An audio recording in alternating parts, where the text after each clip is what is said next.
All right. Welcome to episode 2 of the Beantown Boys podcast. I am once again joined by the boys, Dylan Heward and Kid Sawyer. I'm Leo Brown. And today we're going to be talking about the NFL Combine as well as a little bit of the draft. We're going to talk about our three favorite teams, which would be the Patriots for Dylan, the Chiefs for Kid, and the Ravens for myself. And then we're going to get into the NHL deadline. Kid, he's putting his hand up, folks, so he's got something to say, unfortunately. You said Chiefs. You're supposed to refer to them as Super Bowl champions. Oh, my apologies. Okay? My apologies. Thank you. Put some respect on the A name. little respect on the name. Yeah, after 50 years, they have to have a little bit of a... All right. something. Before we get into it, we're going to talk, well, not really talk, just a shout out to Bobby Ryan of the Ottawa Senators. He missed, the up until last night of the NHL season. He was in the NHL Players Assistance Program. I guess he was struggling with some addiction issues, and he went and got the help that he needed, which is super important. And last night he played his first game, and he got a hat trick. So For those of you that don't know, that's 3 goals in one game. if you don't know, what are you doing? I gotta get out of here then. Yeah. So yeah, huge shout out to him again. If you guys are listening at home and you think you're struggling with something and you don't think you can handle it by yourself, do not be afraid to go get the help. It's super important. You'll thank yourself later. There's nothing else I can really say on the topic except for that. You'll feel a lot better once you go out and get that weight off your shoulders. It'll make things a lot easier for you to talk about things that you're struggling with, and you'll notice that a lot of people are very helpful. Yep. And now we're gonna throw it over to Dylan Heward, noted football person. He's not really Person? yeah. Well, you're not an insider. Oh, no, I'm not inside. Yeah, but... Yeah, there's a lot of outside going on there. Gravitational pull, alright? Well, yesterday, one of the big things that were out there was Ruggs. He wasn't even the top receiver in that group out of Alabama. He Not now. genius. He ran a 4.28. He was the fastest last night. What did And Tyreek run? Do you remember? I do not remember. I don't know. I can look it up real fast. Oh, I got it. But he wasn't even one of the fastest. I don't even think, did he do the 40-yard? I don't remember. I know the fastest was John Ross, and he's a part of the Bungles down there with a 4.22. So, but I wanted to point out Henry Ruggs because he is one of the top 3 receivers, but he was the fastest out of C.D. Lamb, who ran a 4.51, and Jerry Jude out of Alabama, his teammate, who ran a 4.46. This whole wide receiver class has actually got a lot of speed. When I was listening to the NFL Network, the fastest players were about 4.50s, 4.40. So that they can run, they're picking up the speed is a lot better. But you also got to focus more on, can they run the routes? Can they be able to go down the slot and be able to get open and run the route that they need to run? With that draft class as well is a huge, great group of NFL quarterbacks. Did you get the 40-yard dash? Yeah, he ran a 4.28 and a 4.29, and at some point he also has run a 4.25 in his career. Alright. You also have to think, he probably stumbled at the beginning as well, because he is the fastest wide receiver out there, but a lot of the rookies at the time have a hard time actually following the rules where they have to get the one arm up for a little bit and then go off. Well, the way they do it is unrealistic in terms of play, because you're not going to start like that in a play obviously. ever. I feel like you should start the way you want to start, like you're about to go off. Like, I understand if they wanted to do that with a lineman when they do it. Yeah. Obviously, football's combine is more realistic and more helpful in terms of, how the player actually is. Well, yeah, they're treating it like it's a track competition, even though they don't even have the stuff to keep their feet up to be able to push off of. They're using it, so they can get the correct time. So once when their arm's up and they move, they know that's when they have to start doing the timer. But that was one of the most annoying things I saw yesterday too, that they had to keep resetting and resetting and resetting. And they even kicked a guy out because he was doing it too much. What do you mean by doing too much? Like he kept false starting too much. To kick him out? Yep. Okay. Was he doing it on purpose? He wasn't doing it on... No, you don't do it on purpose. Right, yeah. It was a mistake, and he was just not getting... He was just taking too long? Yeah, and they needed to get... Because they only have it for a certain amount of time, and then they have to go to the next class. Like when we're playing NHL with him, and he keeps missing the net, so right, gotcha. we just end up stop playing with him and go play something else. There it is, and It's kind of like that. No, every time I think about the Combine, I think about the NHL's Combine, which is done in a gym with no ice surface within that gym. And it like, what does that have to do with hockey? They just test strength and speed. That's all they really do. Yeah, and endurance, but like, dude, you don't want to see his crossovers. You don't want to see his shot. It has nothing to do with the player. Because Casey Middlestat couldn't even do a pull-up. Dude, the skills competition for the All-Star game as the Combine, that would be like way more effective than what the Combine actually is.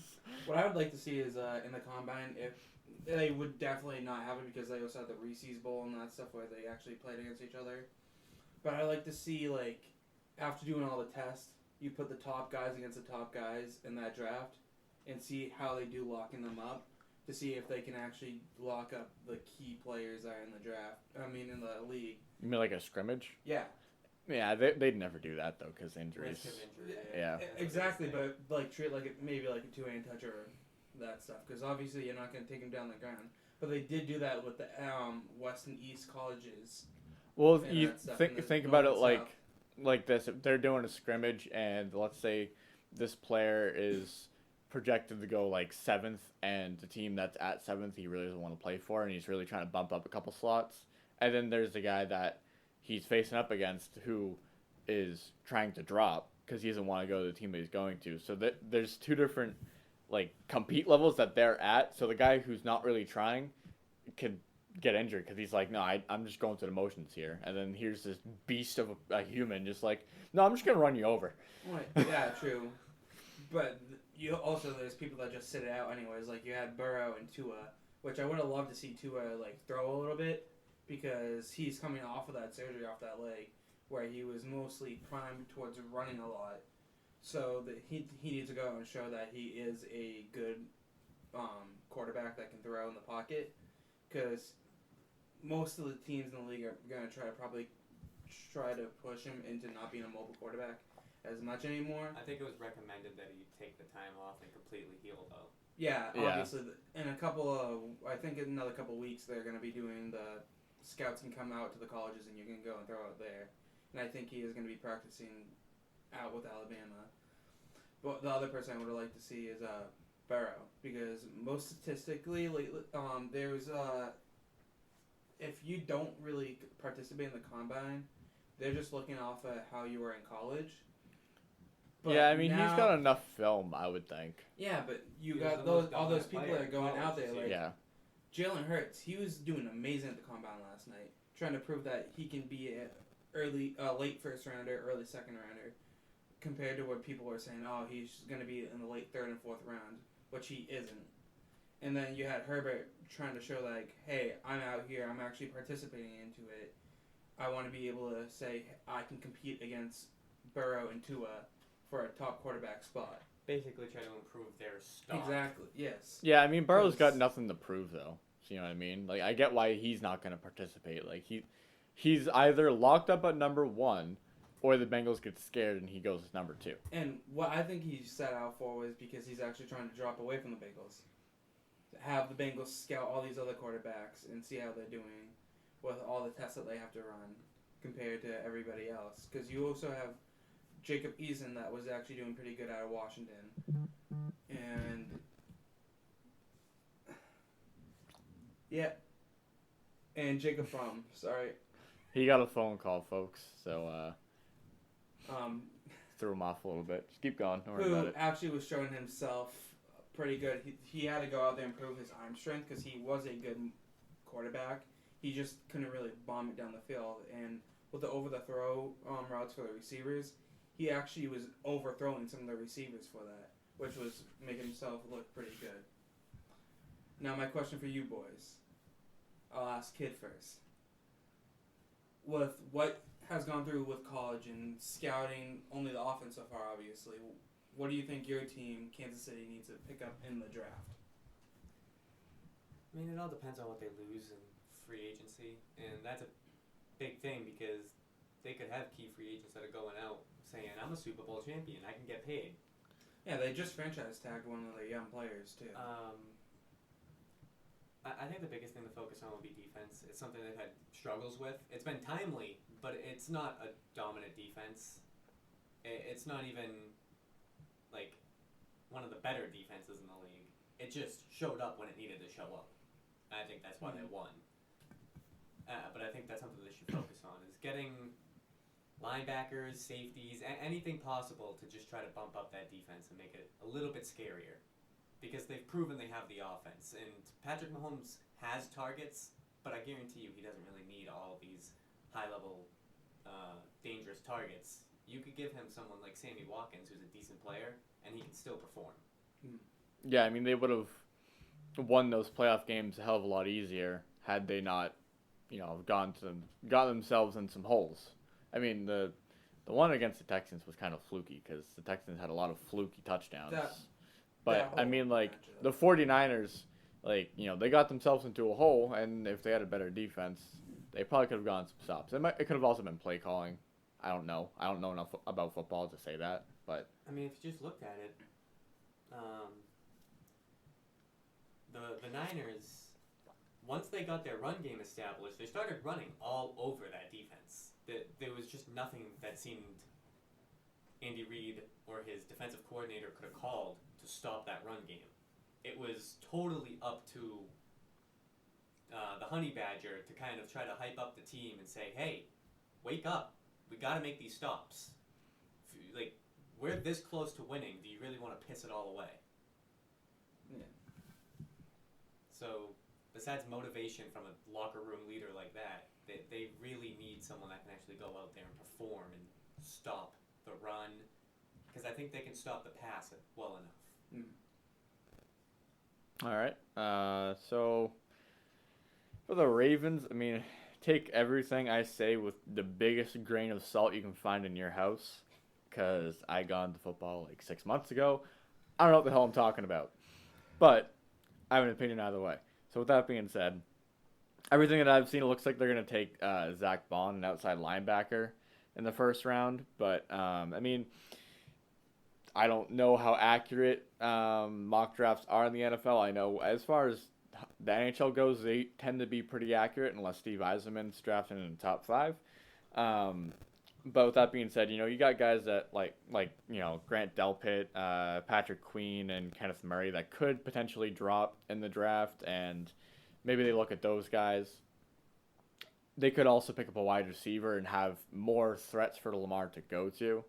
Because, I mean, from the little that I've watched of him playing, he would throw some great balls and they'd just drop it.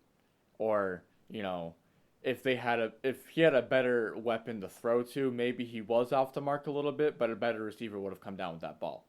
You know what I mean? So I think they're probably going to take a linebacker, but, they could go with a wide receiver if a good one drops to them, or they pick one up in the later rounds. It really depends how the draft rolls out, obviously. Yeah, the NFL draft is usually a big surprise out there because you never know what's going to go first. Because looking back 2-3 years ago, Mitchell Trubisky going first, the quarterback out of all of them. Right. In front of Patrick Mahomes and Deshaun. Who the Bears are committing to. For one more year. They were looking at a lot of quarterbacks. If they were smart, they'd go late in the draft and pick up somebody that is still decent, like Eason out of Washington, and try to... Even maybe sneak, maybe go up a little bit and pick Hurts. It could be worth a shot. It could be worth a shot, but... Because anything is better than that fucking bum. The guy throws more arid balls than my grandma. Like, I guarantee you my grandma could throw more accurate balls than him. Hey, your grandma's got an arm, right? She's dead. They don't want to that say pocket presence. She'll take that hit. I think that they don't want to sit there and say we were completely wrong with basically trading away to get what we needed for a bum who can't do anything. But I think they're going to try one more year, and if it doesn't work, they're going to go out and get either a quarterback into free agency or go and get a quarterback in the draft next year, where there is a cup. If they really do that bad, they can go out and get Trevor Lawrence. But there's a lot of people that are going to be tanking for Trevor because they need that quarterback. A lot of that quarterback positions are going to get filled this year, thankfully, because of all the quarterbacks coming out in this draft and all the free agent quarterbacks. Which is why you'd think that it'd be a good time to go for a quarterback now. Yes, but if you're sitting there and you want to try to give this kid one more hope, get him the key players around him, get a receiver out of there, because I think they just had a trade for a first rounder because they didn't have a first rounder at first. That's why I feel like they are going to try to stick with Trubisky. But with my team, the Patriots, there are a couple of key places they do need to look. It all depends on if Brady stays or leaves. And how many of the defensive players decide to stay and leave. Like, I know Jamie Collins is leaving. Most likely. Van Noy might go out and finally get that contract that he wants deserves because he's been playing remarkably amazing. Yeah, it could be a domino effect if Brady goes and all these free agents on defense. Exactly. Like, well, if Brady's not here, then... Well, I know they're talking to Devin McCourty right now, trying to bring him back, and he's one of that key defensive players on the team for the defensive backs. And he is a veteran that kind of might keep people around as well. Because he is a person that wants to be a Patriot his whole career. He's a vocal leader, too. Oh, yeah. He's an amazing... Like, I love that he's one of our captains every single year. Because he speaks up. He's been in all these Super Bowls as long with Brady to be able to say, listen, you want to make it here, you need to smarten up, you have to do this, and you have to be more defensive-minded other than, selfish. That's one thing that I commend him on. He's someone that can read the play very well. They try to switch up a play, call an audible, and on a dime, he can most likely read what they're going to do and change the defense up. Hell, the year we didn't have a lot of cornerbacks, he switched from free safety to corner that he used to play. He wasn't the best, but he still switched up to go into that. But going into that draft, if Brady leaves, I would go after a quarterback. I'd love to get Jalen Hurts myself, but they're probably not going to do that. They're going to go for a receiver or a tight end that they really need if they don't get the tight end in the free agency. And one of the tight ends I really want them to go get is Randy Moss's kid. He's out of LSU, and he was a really good player, and he goes up and commits. And he already sat there and said he'd love to come here anyways after all the beloved memories of his father playing. So that's who I feel like we should go get, or a good young receiver out of we're not going to be able to get CeeDee Lamb or Jerry Jeudy, or we might be able to get Ruggs, but after that good combine, we're not going to get him. We're going to get a decent receiver out of it. I'm thinking of there's a couple of kids at LSU that I want. There's a kid out of Rhode Island that had a decent combine, and Watkins' cousin out of Texas, Danpool. He would be a good pickup as well.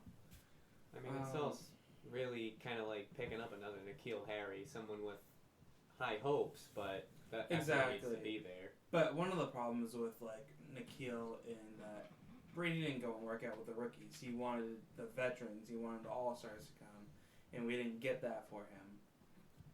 And that's what kind of killed it. He also didn't go to the OTAs that he should have been to because, yeah, you're the most winningest quarterback. You won 6 Super Bowls. You still got to come out and try if you want to say that you want to keep playing to keep winning. But N'Keal also, one of the problems with him was he couldn't really learn his routes. He was kind of treating it like college, where he could just look to the sideline and see the cars there, where it's not. It's the big leagues, kid. You got to go out and know your routes. And he had enough time, too. He was out for, I think, about 8 weeks with his leg injury that he could learn those routes. Yeah, that's what I got to say about that.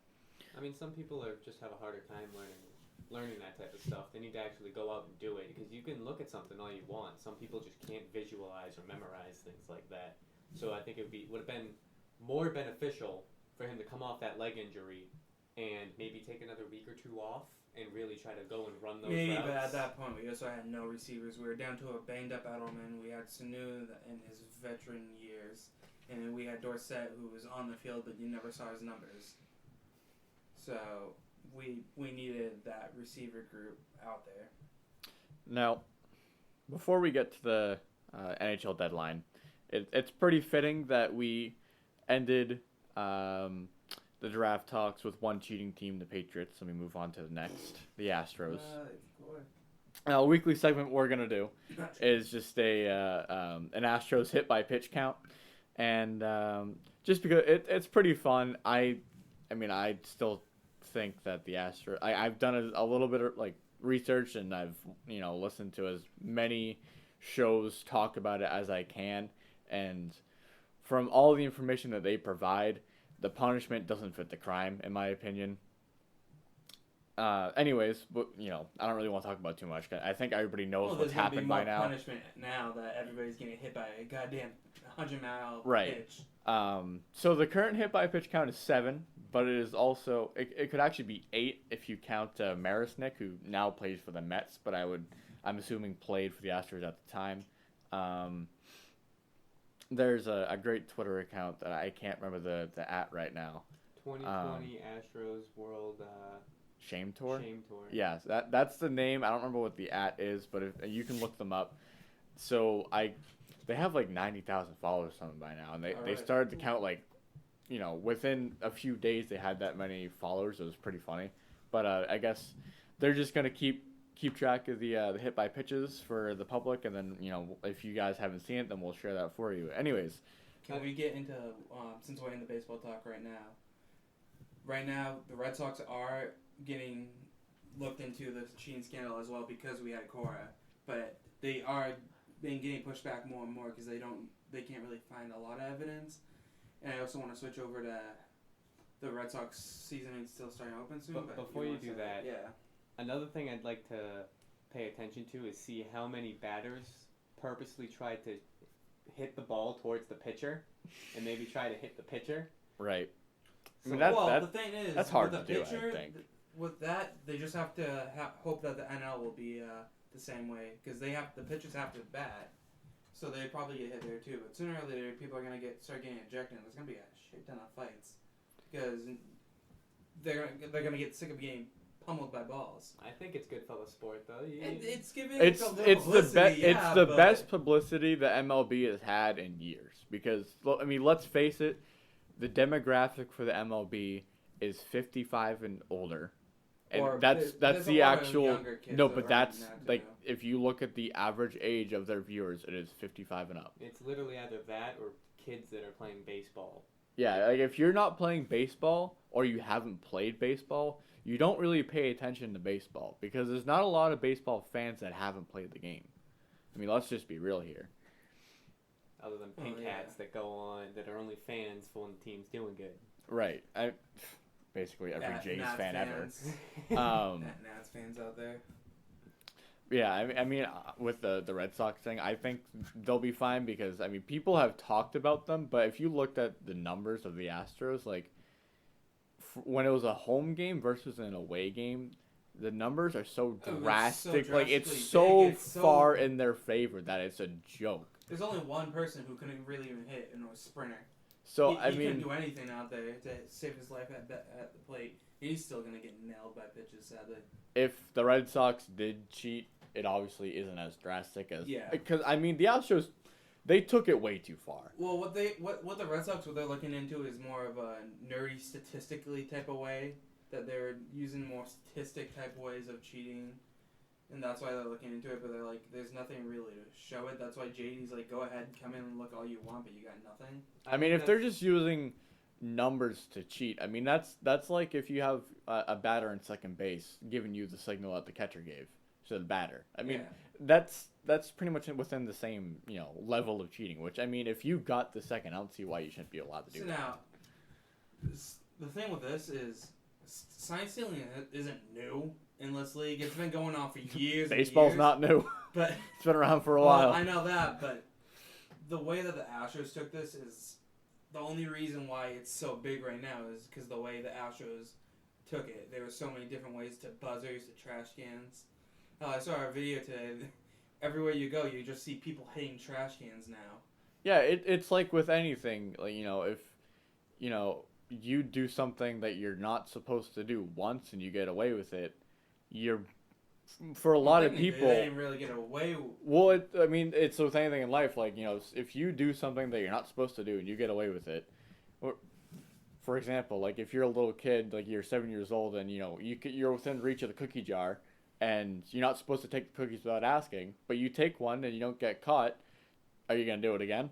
Hell yeah, you're gonna do it again. You just got a cookie with and you didn't even have to ask for it. But you're gonna go do even more than that. Say now you're gonna go for 2 cookies. Yeah, you're gonna go for 2, and then the next time you're gonna go for 3, and then next thing you know, your mom's looking in the cookie jar, and it's like, that's a lot lower than I thought it was. A few hours ago, and then obviously. Meanwhile, your fat ass is sitting there with crumbs all over your. Yeah, you're sitting there with crumbs. You're passed out on the couch. We don't need to be talking about my childhood here, but. Glass of milk. Yeah, glass of milk and everything. Turning into the Red Sox, they're starting, their home opener is going to be coming soon, and the thing that's kind of been aggravating me and itching me away, Is that you're watching baseball? Nah. That Sale isn't ready yet. He's sat out the other half of the season last year. He had all this time to rest up, and now he's pitching. He's still 2 weeks behind.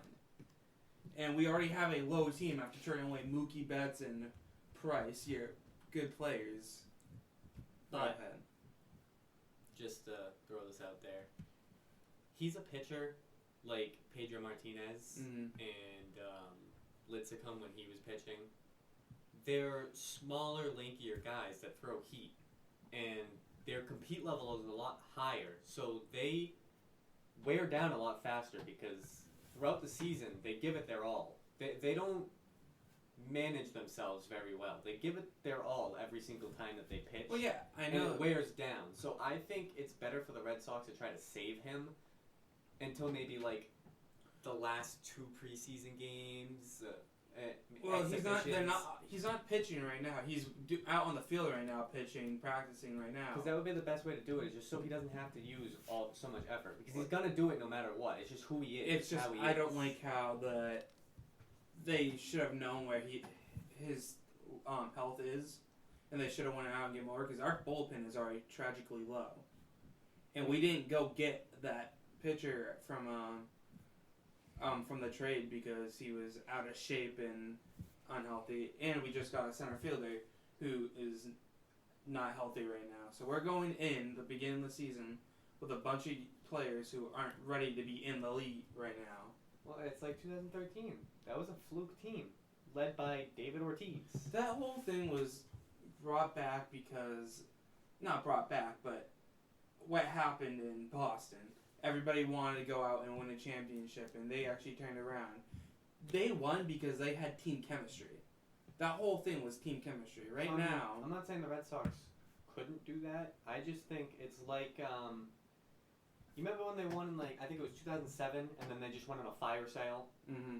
I think it's kind of like that. They're tearing it down, and they're going to try to rebuild. See, no, I don't like that they're tearing it down right now because they have young players. And you're just going to get rid of it to go young again? That's just driving them... And you bring up your ticket sales as well. It's just something that... It's just not... Yeah, it's just not a smart move. If you're going to go and restart, just... keep it low. You're not gonna be selling a lot of tickets if you bring your tickets up as well. Because if you kept Mookie, then yes, that would have been understandable. But you don't have that all-star MVP player on your team right now. Not even really all-star MVP. I mean, this guy was literally, in my mind, the second best player in baseball. Yeah, but you say behind Trout. I say Trout is a good player. Yes, he's number 1. I'd say Mookie's number 3. I'd put him behind Judge right now because Judge is a lot better at batting than Mookie. Because if you looked at the World Series run, he was irrelevant in the batting. He was out there in the outfield, but he didn't really show up at all. For the most part, I mean, Judge is a bomber. He's one of the Bronx Bombers. That's what they call him. He can hit home runs. But Mookie overall is a better OPS. I believe. I'm pretty sure he has a better OPS. Oh, yeah. And he's just a lot better at batting for contact. It's like with Ichiro. He could hit for contact. And Manny Ramirez was known for it. He didn't hit too many bombs, but, I mean, he was always on base. Sometimes contact hitting is the best thing because you can drive in runs. Yeah. All right, now going on to the NHL trade deadline. So, there was actually quite a bit of movement this deadline, and normally it's like extremely quiet. But last year, Columbus got really ballsy and didn't end up working out in their favor. But that kind of encouraged. Well, they got past the first round. Yeah, they got past. I mean, you're going for the first time ever. So. But with everything that that team had for contracts, all these players are coming off the books. So I mean, it was cup or bust. Like second round's not good enough. So unfortunately, they didn't get their cup. But that kind of encouraged GMs like, hey, we can make moves and it can work out. Now, I mean, the best move that was made for any team last season was, the Blues obviously firing their head coach. But, So, I mean, there was quite a bit of movement. We'll start off with the Bruins here. They get Nick Ritchie for Danton Heinen. I mean, that move is probably just one of those things where both teams aren't necessarily happy with the performance that their players are doing. So, like, okay, these guys are pretty equal in value. We'll swap them. We'll see if it works out. Yeah, it's just a change of scenery deal. I mean, Nick Ritchie's kind of, he's a power forward with not a whole lot of speed or skill, but come playoff time, he'll prove to be pretty useful. The way to compare it would be Milan Lucic. Yeah, he's Milan Lucic. Was relevant. Yeah, he's Lucic, but good. That's why I was gonna say they got him more for the brute than for a goal scoring. Well, Lucic was good. He was a 30-goal scorer back in his time, but it's because he played, 20 years ago. He played with a very good playmaker who could slow the game down in David Krejci and move the puck very well. All Lucic had to do was go to the net and look for the puck. Now, Nick Ritchie is, faster than Lucic. I think he understands the game a little bit better than Lucic. I don't think Lucic ties up skates when he goes on the ice. I think he just goes out there with some sneakers on and sees what happens. So, Ritchie's also 24.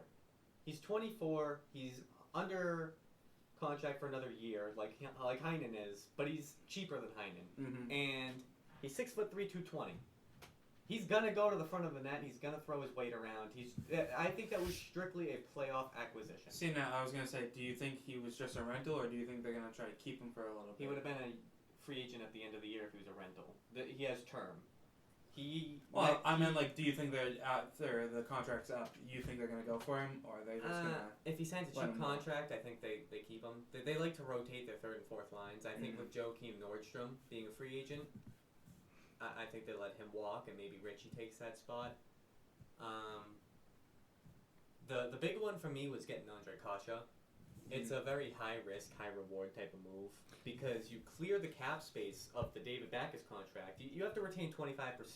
Yeah, so let's give them what the deal was first. So the Bruins trade Backes retaining 25% of his contract, a first-round pick, and also the prospect Axel Anderson. I'll touch into that. For Kasha. Now... And isn't Kasha a restricted free agent as well? Kasha is a restricted free agent. He's also 24, and he is on a $2.6 million deal, which is a little bit cheaper than what Heinen was making, and he's a better player than Heinen. Now, Kasha's a right-handed right wing, and he likes to shoot the puck. He's skillful, but he's had some injury woes, concussions being a big one. And that's something that could affect his play in the coming years because he could potentially be one concussion away from never playing hockey ever again. I mean, yeah, thankfully technology's come, quite far from, even 5 years ago for, and analyzing concussions. I mean, Crosby had a concussion where he was supposedly never going to play again, and now he's got 3 cups under his belt, and They we're also far away from that thought. are a lot better at spotting these things and a lot more cautious with taking players off the ice if they suspect that it could be a concussion. They do need better headgear, though. Now- say that. Yeah, the thing that always bugs. I mean, I'm going off on a tangent, so I'll make it brief. The thing that always bugs me with concussions is just how tricky they are to spot because, I mean, a player can easily just say, "No, I'm good." I mean, and Yep. especially with the way the NHL does their medical staff, where it's, the team employs their medical staff, not the league, employs all of this medical staff for the whole league. It's done team by team. So if one team has a worse medical staff, I'm assuming the Hurricanes and the Coyotes have, not so good of a medical staff compared to any original 6 team. Or even the Ducks, they have a great medical staff. Any successful team that makes money, they have a great medical staff. But if your team doesn't make as much, you might not be. Buffalo. Yeah, your medical staff just might not be as keen on spotting these things, or the communication and the trust just isn't there. But I'm going off on a tangent. Let's get back to the focus here.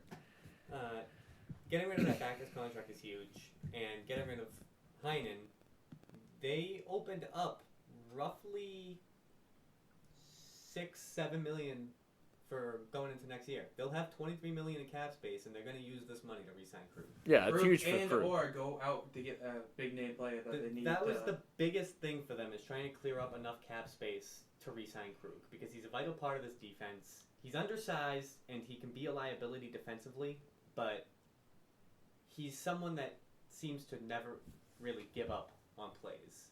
He seems to go out and do his very best to make the right plays, to try to produce offensively, and even make key defensive stops.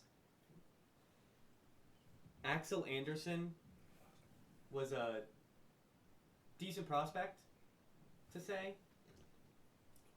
He's right-handed, and that's a big thing for a lot of teams, is they don't have right-handed defensemen. So if you can get a decent prospect like that in your pipeline, then I think that's a plus for anyone. The only thing with him is he has an effort issue.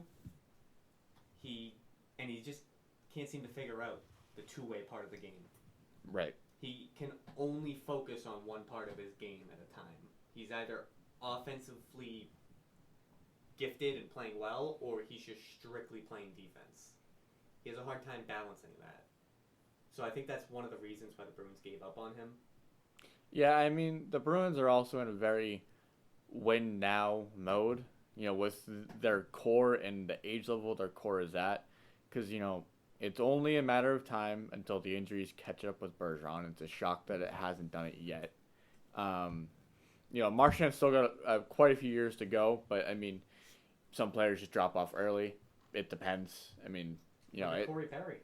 Yeah, Corey Perry's, I feel bad for him because he had, 5 injuries or whatever it was, and all of them were on the same leg. So, that's why he declined. But, it's a player-by-player thing. Some guys just decline quicker for no real apparent reason. They didn't even get injured or anything. It's life. It happens. So I understand the Bruins giving up prospects and picks to try to get that one more cup, and then just okay, whatever happens. We're not going to, buy in and try to win another one because it's probably not realistic right now. So before we get into the rest of the teams, I just wanted to finish up. Very deep defensive pool that the Bruins have. oh yeah, the Bruins, the reason they struggle developing forwards is because that's not their bread and butter. Their bread and butter is developing D. You look at all the prospects that they have, a lot of them being left-handed, so it's a little bittersweet to see Axel Anderson get traded, but realistically, he wouldn't have been in the NHL for another 3 or 4 years minimum. Yeah, and that's just not the Bruins timeline right now. If you're a team like, the Leafs, the Hurricanes, Arizona, that's fine. They're okay, we can keep this guy and we'll work with that timeline. We're wrapping up the Bruins. We're going to go back. real quick over the dome before we move on to the rest of the teams. There has been a breaking news 25 minutes ago by Adam Schefter. Mohamed Sanu is going into a high ankle injury surgery. For that age, for that receiver, that is going to be a real bad news for the Patriots. That How old going is to send Sanu? back. He is. Let me look that up real He's fast. 35. I think he's in his 30s. But that's not good news for the Patriots. So that's going to be another thing to look out in free agency in the draft, that we need to go out and pick up another receiver now, because he's never going to be the same after this. That's probably why he wasn't the same. This is back when I think it was against Baltimore. That injury has occurred. Like resurfaced. He's 30 years old. Yeah. I mean, this is actually kind of good timing because we were just kind of talking about that. I mean, injuries the older you get, the more important injuries are, especially, with a guy like Sanu, where he's a receiver. His legs are one of the most important things for his position. And a high ankle sprain can be detrimental to, how he plays.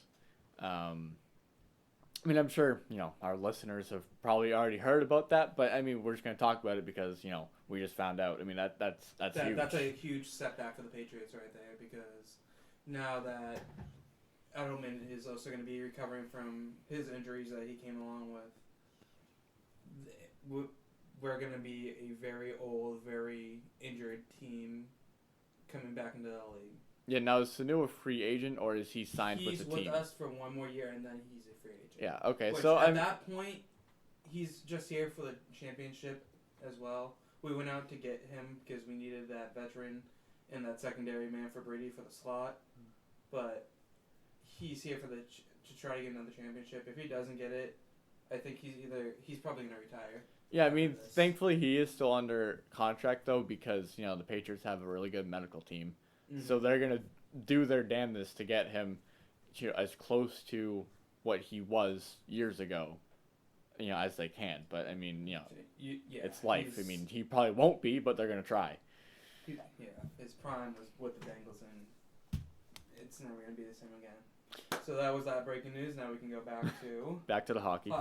So we're going to briefly touch on the Leafs because, I mean, they didn't really do a whole lot at the deadline. I mean, Jack Campbell's kind of part of their deadline, a backup goalie finally. They traded for him, a few weeks before the deadline, and that proved to be the right call because Freddie Anderson's really not been Freddie Anderson in the pipes recently. He's been pretty brutal. So, thankfully we have that second goalie. I like the fact that Kyle Dubas didn't do anything, to be honest with you. I think there wasn't much to do. Well, what about that trade that was getting talked about for a while? Dumbo you're talking about? Yeah.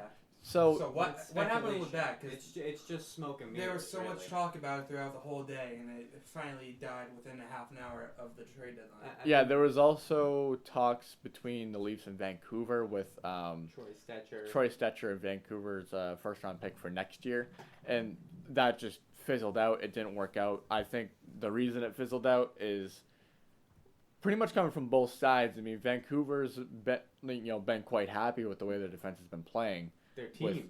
With the team as a whole. But I mean, Quinn Hughes has been pretty fantastic for them. I mean, he's a young kid on the back end. Between him and McCarr for Calder, I don't think it's even close. No, it's not even close. I mean, Jack Hughes, Quinn's brother.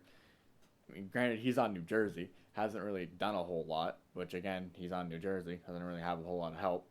And then Kako just hasn't put it together quite yet in New York on the Rangers.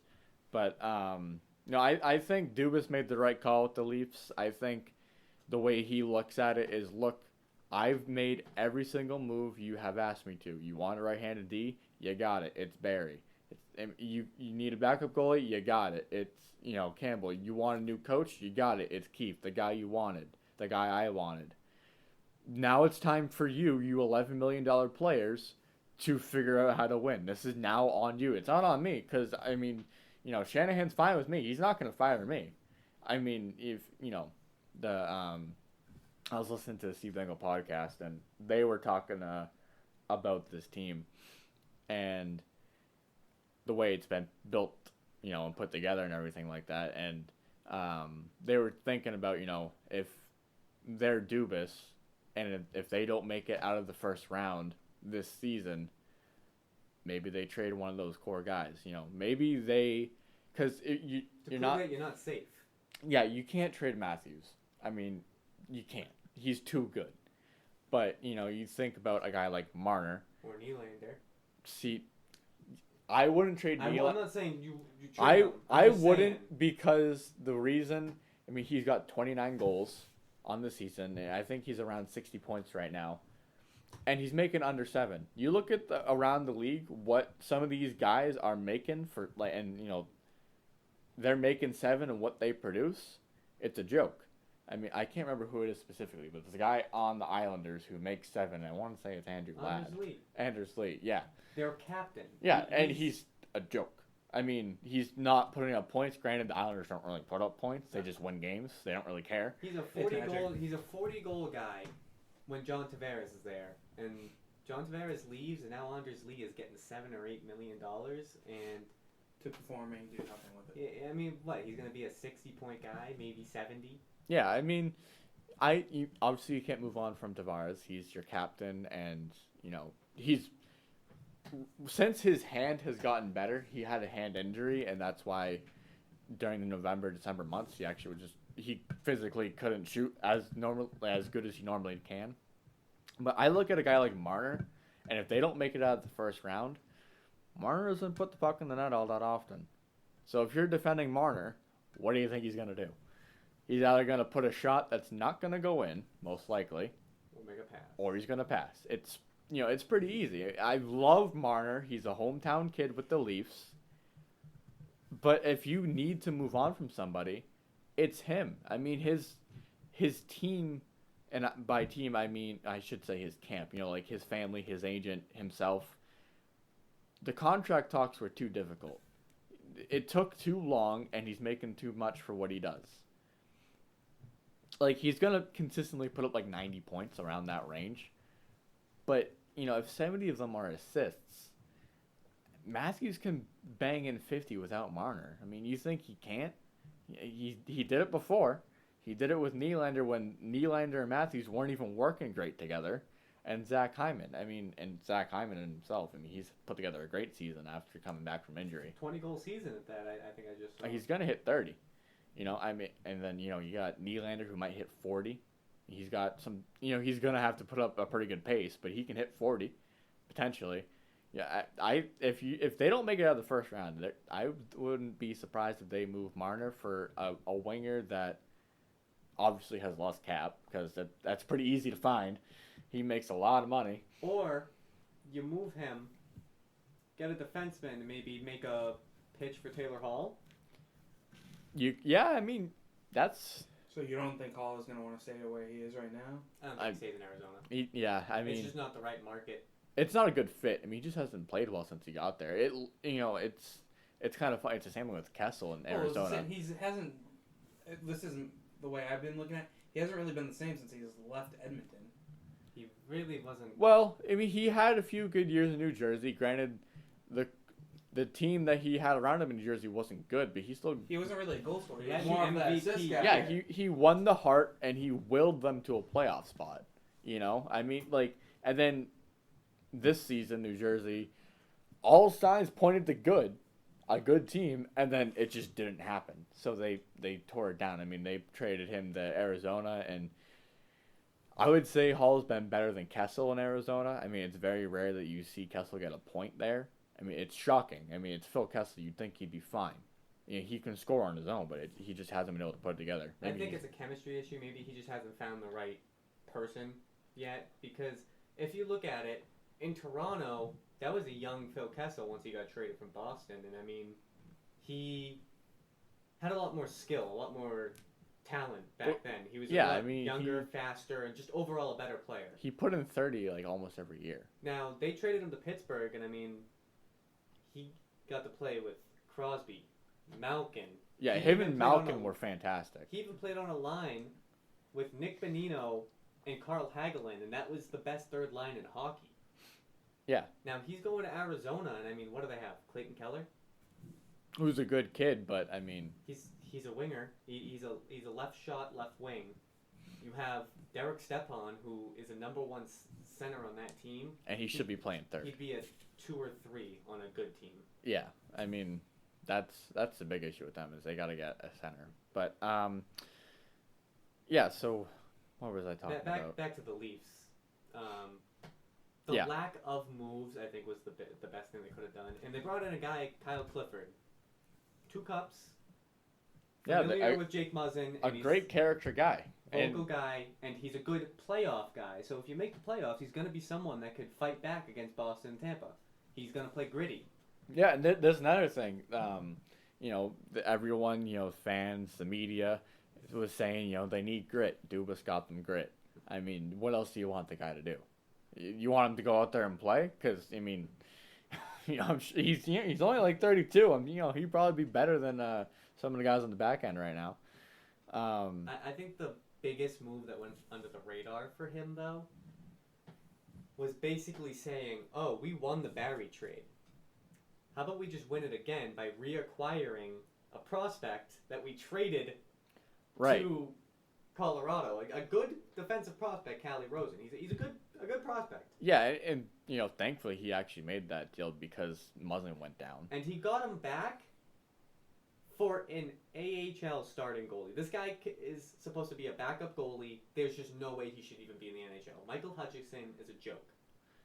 Yeah, it's so weird. And I mean, I don't want to point it to because he's a full right goalie, meaning his glove is on his right hand opposed to his left. But, I mean, there's really never been a good full right goalie that's been good his whole career. Steve Mason had a few years. Yeah, and he was inconsistent. I remember him being inconsistent growing up. I mean, that's so weird. I mean, that might just be like how the game plays and how players tend to shoot. Players. I don't know what it is. It might just be luck. I don't know. But it's so weird that every full right goalie's just never really been a starter or a consistent goalie in general. Now, post deadline. Talk about our teams. I think the biggest thing to talk about is who I see as the 2 winners after the deadline, and that would be Edmonton. Jesus Christ, Edmonton. And Carolina. Now, I'm going to start with Carolina because they made a very out-of-nowhere move. Yeah, that move was so weird, and I don't understand why the Panthers did it. They got a second-line center who could be a first-line center. Yeah. Vincent Trocheck is a very underrated player, very talented player. And I didn't see him getting moved from Florida. All of a sudden, it was completely out of the dark. All of a sudden, Carolina trades one NHL player in Eric Howa, who's been around. He can be a guy that can possibly chip in 20. Injuries have held him back. They traded a young guy, Linus Wallmark or Lucas Wallmark, something like that. He's really a third or fourth line guy. That's it. Chase Prisky's a very top-end defensive prospect. So that was big to get rid of. And then they got rid of another prospect. I mean, I'm not even going to try to pronounce the name. It's just not even worth it. I'm going to embarrass myself. All right. He's from Finland, so it's something stupid. Oh. Kid is Swedish. For the record. It's all right. But he's a decent forward prospect. It's something that I think both teams kind of get a win out of it, but I think the Panthers, that kind of solidified that they don't want to make that playoff push, or they're just comfortable with the team that they have already. Yeah, maybe they just weren't happy with Trocheck. I don't know. I don't. Seeing as how Bobrovsky is your goalie, and Bobrovsky consistently does the good year, bad year thing. So this year is his bad year because he had a good year last year. So next year, he's going to be good. History shows that he's going to be good. So I don't see why you move on from Trocheck. Unless it was a cap thing. Yeah, unless it was a cap thing. I mean, I don't see why the trade was made. Because, I mean, Sarah Siv on Twitter, I mean, she's the closest we have to a Hurricanes insider. And I don't remember her saying anything on Twitter deadline day of that trade before it happened. It was literally, I woke up and I was kind of looking at some of the trades that went down. And then all of a sudden, that came up. And I was like, wow. Yeah. That was the biggest surprise of the entire deadline. Yeah, it was completely out of nowhere. It was crazy. Brady Shea getting moved from New York to Carolina Yeah, another for great a move. first-round pick. That is a number one left-handed D-man. He is someone that could be your number one D-man. And he's young. Now, he had some inconsistencies with New York, and it was mainly due to coaching. Him and the coach weren't on the same page. So I think Rangers kind of took the initiative and went, well, it's a good return. We might as well take it. Yeah, I mean, I don't fully understand why they would make the move, the Rangers. Maybe it's just, because they didn't like the fit with him on their team, and with the first round pick coming the other way, they look at the upcoming draft and they like some of the guys that they see, and they think that player that they end up picking with that pick can slot in right away, or they just have somebody already on the team. I was going to say, it could have been with the emergence of Ryan Lindgren, who was sent to New York in the Rick Nash trade. He was a Boston prospect, and it's somebody I didn't want to give up because I knew what his potential was, and that is someone that could be, at the very least, a top 4 D-man, but he's one of the hardest working prospects we had. Yeah, I mean, if you're Boston, though, you whip out defensemen like it's nothing. So, I wouldn't worry about it. It's not too bad, but he has emerged as a very solid defenseman this year, and I think that's what made the Rangers comfortable with trading Brady Shea. And it gives Carolina something they needed, because they went and acquired Sammy Vatanen as well, which was another good move. They got a right-handed puck-moving D-man, and that helps with the injury woes that they've had. They now have 2 people on the back end that are solid players. Right. Now, why do you think that the Rangers didn't go out and they decided to sign an extension on Kreider instead of going out and getting something for the future? An own rental type of thing. Kreider's never going to move. They say it all the time, and it never happened. He's not going anywhere. He was one of those main people that you could have gone something out of. But you're not going to go out and get your future since you got nothing right now. Hear me out. The Rangers, now, being one of my favorite teams, the Rangers are comfortable where they are right now because they're playing hot. You look at it, they're playing hot. They're 2 points back of a wild card, and I think the reason that they signed him is because they know they're going to be fine without Lundqvist. Because that was the biggest question mark with that team, was who's going to be the number one. Is Lundqvist going to be able to compete at that level, which this season he really hasn't put it together. The third string. Yeah, Sturkin and Georgiev. He started as the one and moved down to the third. He's just father time caught up. That's how it goes. So Shesterkin and Georgiev, that's going to be your tandem for the future. They're not going to move either one of them. If one of those guys gets moved in the offseason, it's going to be Lundqvist. It's not going to be the other two, because he's not going to play. Now, which is he still signed to next year? I don't know how long his deal is. I have no idea. I'd look that up. Oh yeah, I think I have cap friendly already open. I can just pull it up. The Rangers have an interesting lineup. They have Artemi Panarin, who I think they overpaid for, but he's producing. He was a free agent when he. But he is producing, and I think he's a very electrifying player. Now Mika Zibanejad. Yeah, Lundqvist is signed to next year as well. Georgiev is an RFA this year, so they'll re-sign him. Yeah, that'll be interesting because Lundqvist has 8.5 on the cap. Okay, we got an audio issue, so we're back, folks. It got cut out talking about the Lundqvist bit with his 8.5 having to be a backup goalie, and so we were talking about Brady Shea and that deal, and that's Brady Shea deal. That's not what I was trying to say. The wild card battle between the Blue Jackets and the Rangers.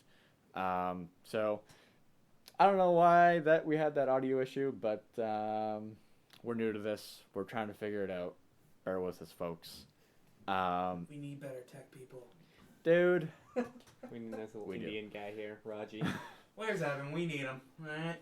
So, we're going to transition off from the Rangers because apparently the computer doesn't like the Rangers. Yeah, maybe they'll like Edmonton. So I say we go there. Yeah, maybe they'll like Edmonton. So let's see. Yes. The Oilers made some great deals.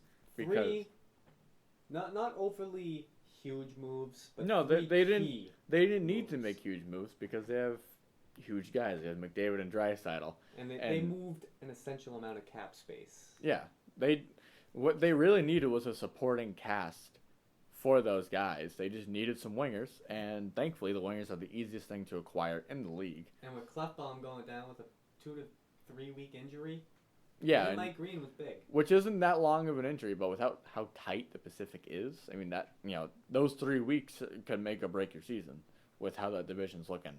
So, yeah, they acquired Tyler Ennis. Andreas Athanasiou was the big guy that they got from And Detroit, a prospect. and a prospect.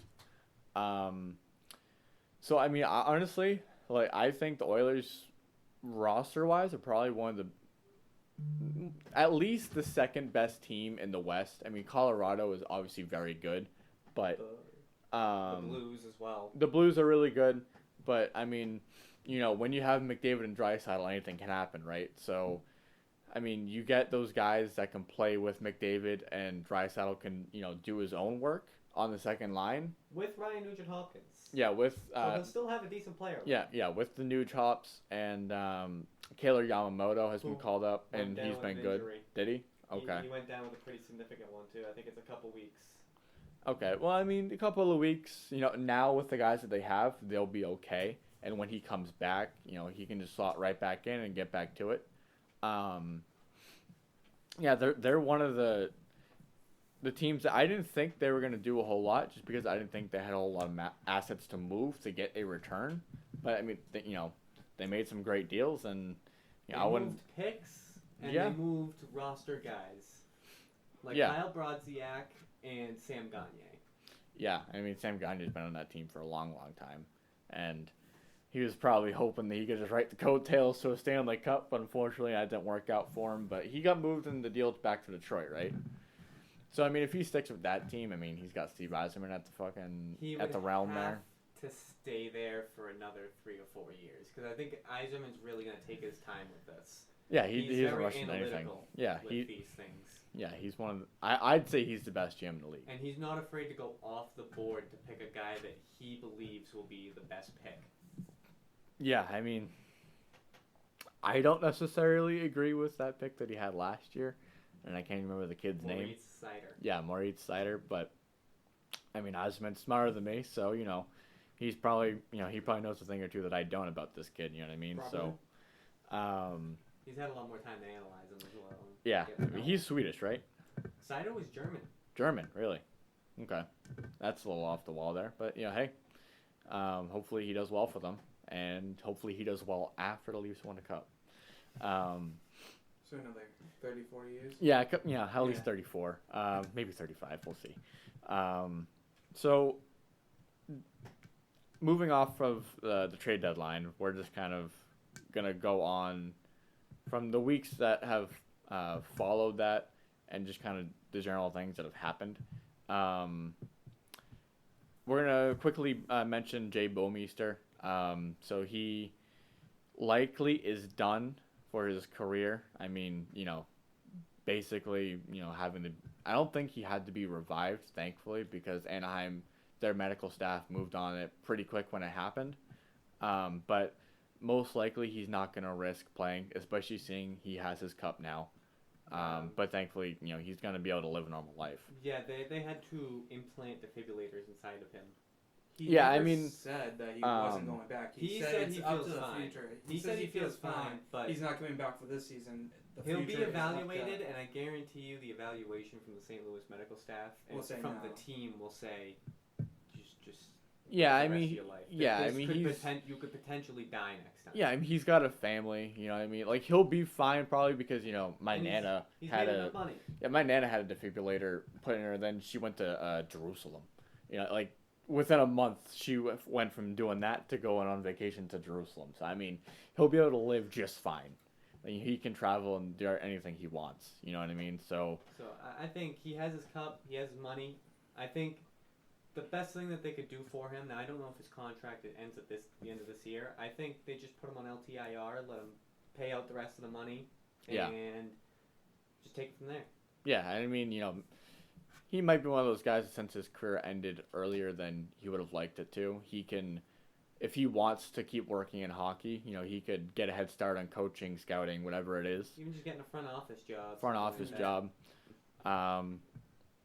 Another notable thing that happened recently is the Steven Stamkos injury. That is huge for the Atlantic Division. His injury was pretty weird. So I guess he had injuries that he was dealing with beforehand. And in the game... That is confirmed. I did see that. Yeah, so in the game that he had at Tampa against Toronto, which was extremely important for the Leafs. Every game's going to be important for the rest of the damn year, unfortunately. Every game is like a wild card football game. Yeah, right now. yeah. Every game is Game 7, but that's hopefully. Honestly, I wouldn't hate it being that way because I want them to keep that mindset into the playoffs. I don't want them to relax. Game 6, they don't usually win Game 7s. No, we always bring it to 7. We just don't win 7. Win it. Yeah, so we don't win 7. You guys usually win the 6th or the 5th. So. So the injury was weird. He played a shift where he hit two opponents. He wasn't hit, he laid the hit. And for some reason that aggravated the injury to the point where he had to leave the game. One of the guys he tried to hit was Frederick Gauthier, who's like 6'5", 2 something. Good luck. Yeah, good. I'm not surprised that didn't really help. But that's huge. With obviously Tampa's still an extremely good team, so they still obviously mathematically could pass Boston in the standings and take first from them, but I think they play it safe. I just don't see it happening, and it would take them going on quite a run and Boston losing a bunch of games, which with the schedule that's upcoming, I just don't see Boston losing too many of those games. Yeah, and when they tend to lose, they lose in a 3-point game. And 2 of those games are against Tampa. Yeah. One or 2 of them. I know for sure it's 1. Any game that they play against Tampa will be extremely important, depending on how the numbers look. If it gets to the point where the Bruins have like an 8-9 point lead. It's already at 7. Exactly. It's already a little ways away. But, it depends. Maybe the Bruins get an injury that, they're going to have a hard time dealing with, whatever it is. I'm sure Bergeron's already playing with something. The guy always seems... He's always got broken something for some reason. Guy's playing with, leukemia. He has fibulas sticking out of his neck. Yeah, he's always hurt, but he's always playing elite when he's hurt. He's always looking fine when he's... Yeah, he looks great while doing it. So he's one of those guys that has depression, but just kind of paints a smile on his face, and you don't know that the guy's depressed. He's just one of those guys. So, with all that being said, post-deadline... What are you guys taking? So for cup picks, what we can do is, pick your team out of the East and pick your team out of the West, and then you don't have to say who you think will win. But before we do that, I'd like to know one more very big post deadline or actual deadline move. Sure. And that was extending Jake Muzzin, the Toronto Maple Leafs extended Jake Muzzin. Now unfortunately he's injured. That sucks. But getting him locked up was super important. He's been the backbone of that defense since Riley played the whole season hurt, and then he left to go deal with that injury. And Barry, while he picked up the offensive pace that he normally produces when Keefe came in as head coach, he's the right-handed Jake Gardner. You're not getting him for his defense. But even still, he just really hasn't been a great fit chemistry-wise. For some reason, he takes a lot of slap shots, and he doesn't really have a good slap shot, so it's just kind of weird, and he tends to turn it over when he does that. But, it's unfortunate that Muzzin's been down. Thankfully, he's locked up for, a few more years here. I think it was a 4-year, 5-year deal with 5.5 per. Yeah, that's exactly what he's worth. He's a left-handed guy. If he was right-handed, for some reason, that means... 6. Yeah. For some reason, that means he's at least worth $1 million more on the cap. I don't know why that is, but that's the way it goes. It's harder to come across right-handed defensemen that are that yeah. good. So, he's really important.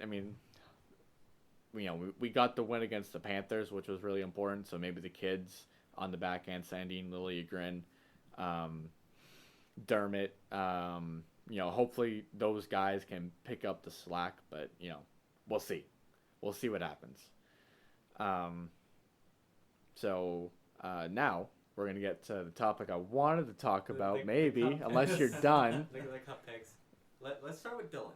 I really want to hear what Bruins. your cup picks would Bruins. be coming out of the It's gonna East be and the West. Bruins. I'm not gonna go with Bruins actually. Bruins. I'm gonna I say don't the think- Red Wings. Well, I think they're gonna make it Even though they're mathematically eliminated, they still have a chance. in February. Love to see it. Depending if the playoffs go like last year, I would have said Bruins, but this year I kind of really want to go with more Washington or Okay, Tampa on the eastern side. we gotta pick one. Can't be two. Then I'm gonna go Washington, Okay. and then on the western side, I want to go Vegas. Okay. That's actually that's a smart one because of the fact that they got Robin Lehner at the deadline, and now they have a 1-2 punch of literally 2 starting goaltenders. Mhm. Like it's on a 1A 1B. It's literally 2 starting goaltenders. Yeah, I mean, you traded for a Vezina candidate. What was the award that he won? Was it the Bill Masterton? Something like that or the Jennings. Yeah, no, it was the like the Masterson. it was the character one, whichever Yeah, one the character one is. I think that's the Bill Masterton. I mean the Knights play 82 games of playoff hockey. That's how they Mhm. play, and then they play the playoffs. I mean that's a fantastic pick. I mean the fact that they beat San Jose was hilarious because the San Jose fans are like, oh no, we got screwed by the refs. It was a dumb penalty. Well, all right. How about you don't give up 4 power play goals? How about you don't do that? Yeah. I wasn't gonna go Well, Boston because that was Vegas that happened to. Vegas was the one that took the penalty. Oh, that's It right. was, That's yeah. right. Yeah. Yeah. Wasn't that also the hand goal as well? Oh, the hand pass. Yeah. I mean, yeah, the hand pass thing just should not have happened. That should have been You have removed. to Yeah. like you have to notice that. Like I noticed that when I rewatched that goal. I was like, And look at his. that was a hand pass. Like I'm over here looking like Bubbles from fucking Trailer Park Boys. Okay, like I noticed that shit. Yeah. I mean, even still, I mean that should have always been able to be reviewed, and for some reason Mhm. it wasn't. You'd think more stuff would be more revealable during the playoffs. Definitely key Well, they games added that like it's that. reviewable now. Yeah. Well, they, a they- little late after. yeah. Well, it's like fucking that Better late. touchdown that was scored back in like 2010. That it wasn't a touchdown, and then all of a sudden, 10 years later, no, that definitely was a Yeah, I'm touchdown. saying. We're gonna say that's a touchdown. It's like, oh yeah, nice job. Yeah. Better late than never, though. You know. Yeah. I do kind of agree with his picks. Personally, believe after the acquisitions, I think Boston. This is their best shot at it. I am a homer, obviously. I'm a homer, and I even know. But I personally think that this is their best shot at it right now. They're playing their best hockey. it's just with what I've been watching, I just don't believe like their defense with their goalie right now. They haven't really been. They just barely. I'm gonna say barely beat Dallas yesterday. They've been getting crushed by. They got crushed by Vancouver. You have to also realize they played 4 games prior to that in 5 days. That is a lot Well, there's the of difference travel. in playoffs as well, where you're playing a game and then one break in the game, Yeah, and one break, But like, and then travel, it's and then game. it's 2 games at home, 2 games away, and then it's home away home. So it's every other day as well. So you at least get to your rest at the beginning. This is they played like 4 games in 5 days, and prior to that they I want to say they played upwards of 8 games in like 10 days. They Bruins played a lot of games leading up to that. I Vancouver just one. don't believe that. And if you look If at Tampa's it, still in it, I don't believe that they can beat Tampa. if you look at it, Rask statistically is the best goalie or one of the best goalies in the league right now. I mean, he's top 5. I think he's number 1 in save percentage, number 2 or 3 in goals against average. I mean, he's top 5 in all those stats pretty much. Shutouts. He's up there in wins. The defense is playing very well. I mean, they've been a little shaky lately, but it's something that the Bruins will always figure out. I think personally, because of the defense and goaltending playing well. Gonna fact check you. Okay, good. So he's third in goals against. Darcy Kemper, not a surprise. is number 1 there. Then 2's Anton Khudobin. Former Bruin. Uh, Two-time former Bruin.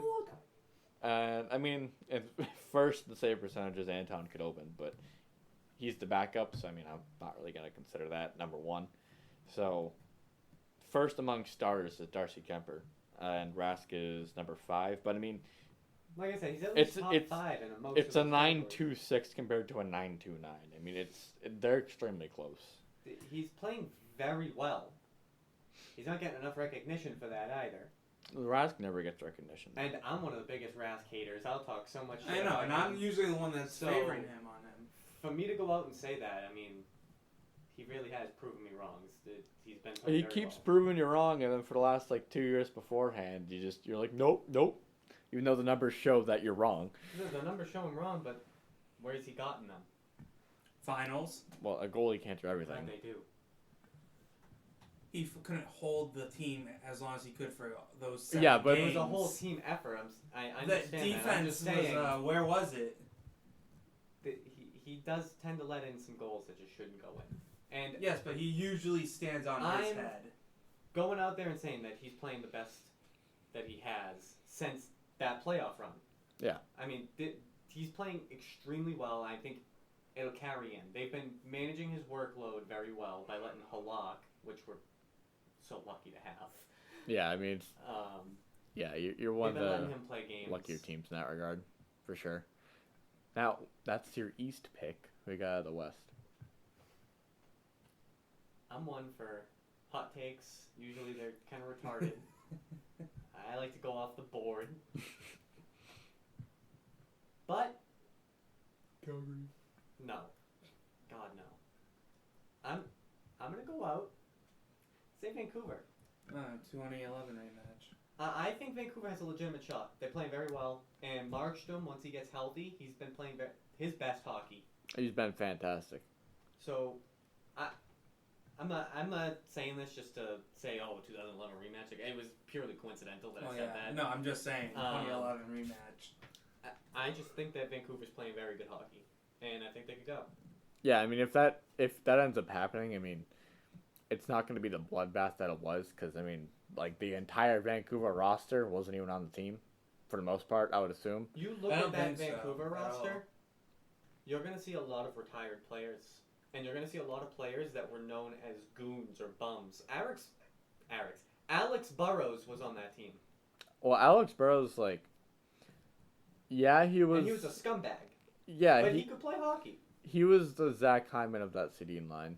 He was just there to crash and bang, get the puck, and give it to the good guys. I mean, But I he mean, bit Bergeron.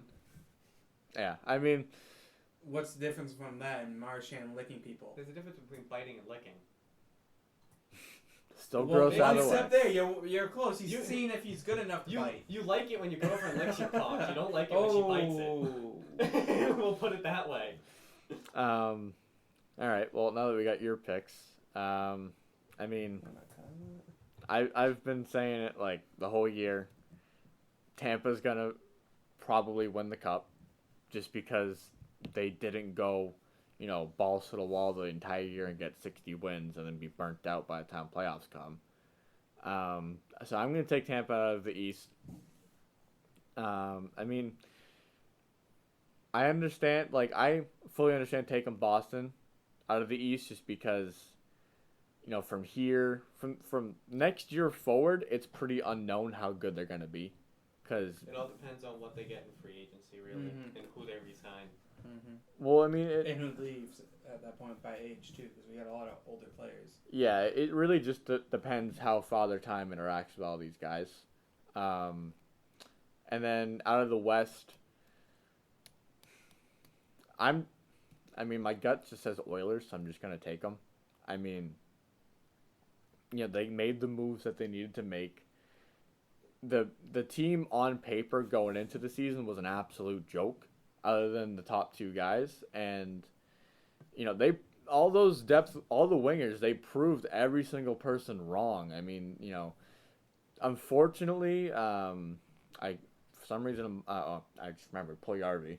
He's been over in Europe, and he hasn't, he didn't put it together just yet. He's been over there. He's been doing quite well, but it's the European League. You know what I mean? Like, It's not the NHL. Yeah. It's not even the AHL. the goalies are worse. The ice is bigger. It's easier to score.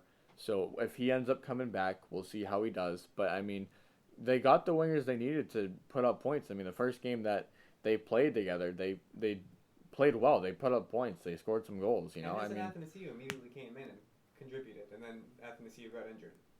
Did he? Left the game with a lower body injury. Oh. I don't know how severe it was. It could have just been something like, just sit out. It's not worth aggravating it. Yeah. Now I'm gonna make it a little harder on you guys.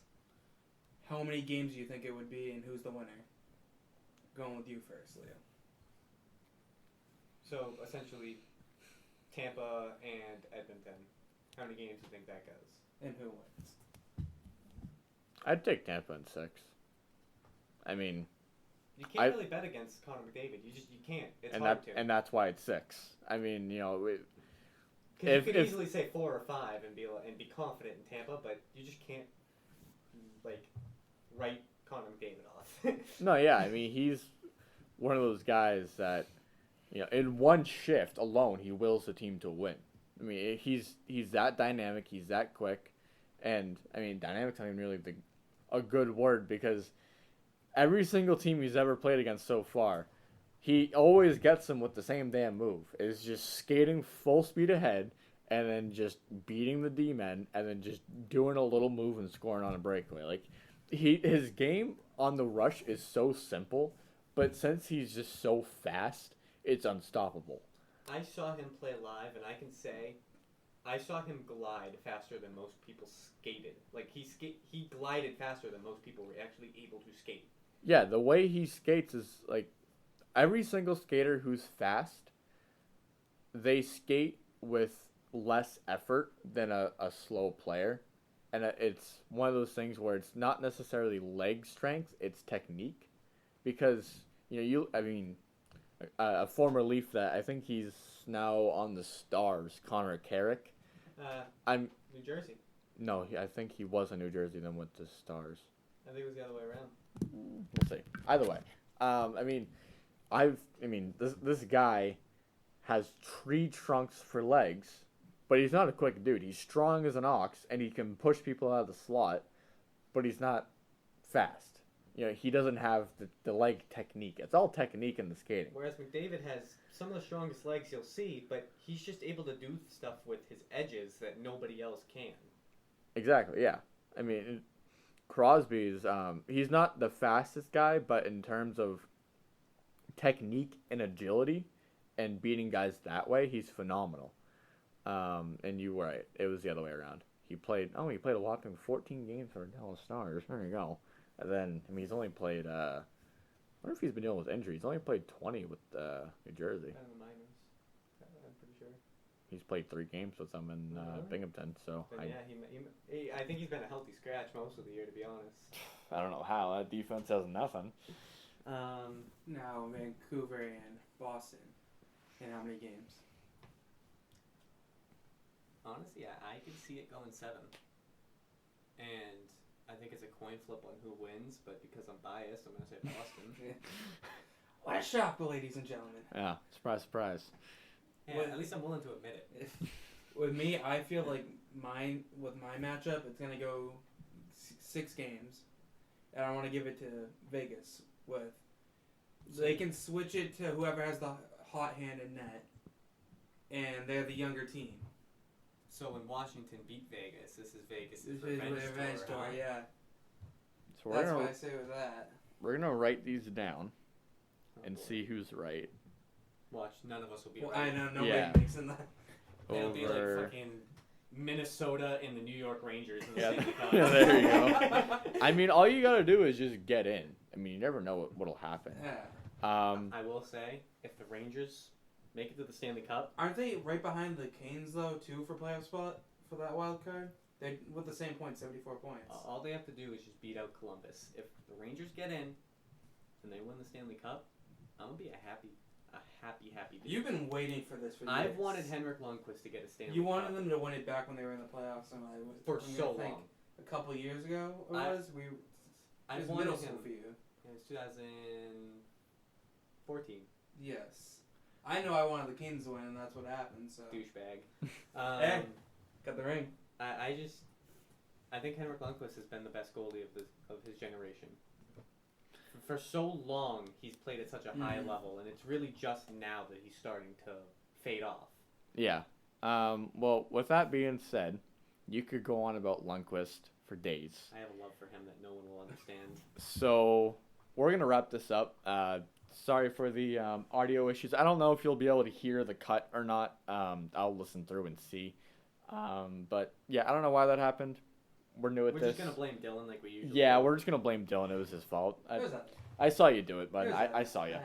Alright. So yeah, we'll see you guys next week.